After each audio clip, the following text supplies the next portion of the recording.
Welcome back to Maine, everyone. Welcome back to the land of the rising taxes. This is as far as I could get the Mercedes jammed right into that snowbank. You can see the Volkswagen Jetta right there. Today we will try to dig it out, and I'm trying to wrap up that dang cooling system. And I'm hoping that it'll solve some of the running problems. Just taking a look around. Look at that nice little lip right there. Oh, yeah. So we'll get the shovels out, brush off the top of the car, and then the fun starts. Seeing if this thing will drive out of here, which I am highly doubtful. But we'll see. All right, just another, maybe instructional. I don't know. But finding parts in Maine. This belt you cannot get where I live. We are 3 hours north of Boston, okay? There are none of these belts anywhere in this state, but there are 8 of them sitting on a shelf in Boston. This brass tee is not available near where I live. I had to drive across 2 towns to find this brass tee. And this is what turns, a project into an even longer project. I mean, aside from the fact you have to piece all this stuff together to get it to fit into this thing right here. I am actually going to be working in the snowbank because I just don't want to keep overheating this engine. Wish me luck. All right, the belt fits. Look at that. 58-inch special order. And the belt fits. So I guess next step is get this thing all filled up till it comes out where we at? Till it comes out this steam port for the head. We're going to fill it from this hose right here.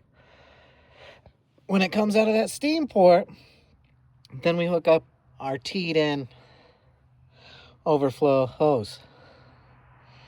Go from there. You'll have something that, fits your car and you just say, I should probably hold on to that. Then you take it, throw it right in the glove box. Perfect. All right, so here we are through the wonders of YouTube. Being able to YouTube, what the LS guys do to fill up coolant. I'm going to pour my coolant into this port. And let's see if I can get that steam port right there. I'm going to see if coolant comes out of there, because that says we filled it up to the heads. Stand by. Okay, this is the craziest thing. Let's see. I always have to say, let's see where this port is. Okay, so this guy right on top, right? While I was pouring my coolant in here, this is the craziest thing. I kid you not. I should have had my tripod. How many times do we say that? Anyway, this was making a whistling sound as I was pouring the coolant into the water pump. I got 1 more gallon. Hopefully that'll satisfy it. If not, I guess I'm going back down to O'Reilly's.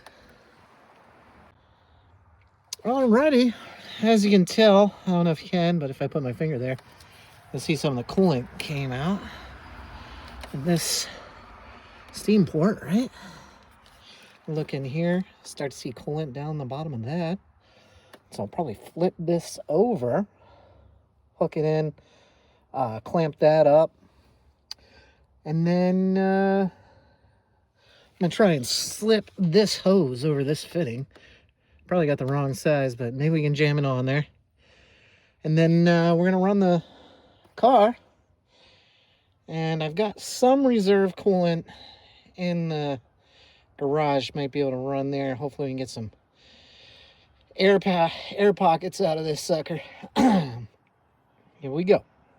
Okay, so I've got everything clamped back up. Checking all radiator hoses. Check. I think I'm going to leave this off. And I'm going to fill the upper tank. See if I can get some bubbles out of that thing right off the bat. All right, before I put it up and take off, that's what I came up with for right now. I know it's not the best, but instead of trying to click, click, click, click all over the place, reverse, neutral, drive. Back into park. Park, reverse, neutral, drive. Done.